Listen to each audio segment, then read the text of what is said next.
Alright, so here's an update on my rear subframe. So I've been testing out the new rear mount setup, as you can see here.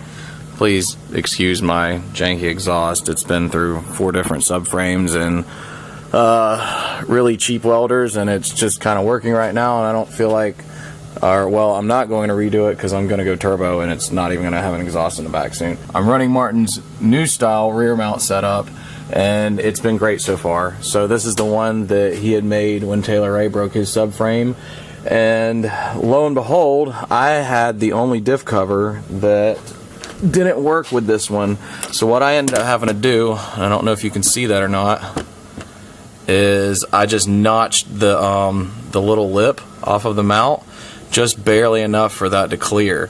So we hashed a couple ideas back and forth, and Martin ended up just removing that little tab, so it'll work with any diff cover that you would have to use for it, because the one that he had, it doesn't have that little angle on it, or the ones that he was using.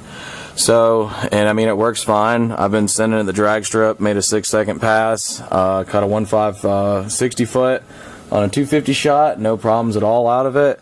As you can see, it spreads the load out. And see, look, my welds aren't horrible. It spreads the torque out, or load, and it's got the poly bushings in the back. I spoke with him the other day. So initially, I thought that the rear mount was going to sell for like $400, but I tried to call him today and make sure before I said this, but the last time I spoke with him, he said $325. So I'm hoping that that's what it's going to sell for, because I guess I'm about to put this video out. If he gets back to me today before I edit it and post it, I'll change it and let you know. But as of right now, the front mount is still $100. Obviously, that's proven. It works no problems at all, and this works great.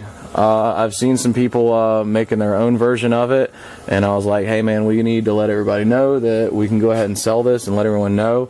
The original rear mount setup, it works fine, just depending on what you're trying to do with it. I don't know if it was completely my fault or not. It might have been, because I use a flux welder and I could have got the metal too hot. This is like 14 gauge, so who knows, but I had split mine right outside of where I welded it, and actually jacked it back up, and I just welded the little cracks back up, and I put some a couple little pieces, I gusseted it. Obviously it's a different one, but the mount came out like this, and I just put a couple gussets in there and welded it to the subframe and repaired it, and that one's still fine. I don't have it in the car anymore, obviously, but I still sent it down the track, no problems, on Mickey Thompson's, and haven't had an issue out of it. The only reason I took it out is because I was worried about it, but it ended up working. So I've had this one in for, I want to say, at least 5 months that I can think of, maybe a little bit longer, and no problems. So that's the new mount setup.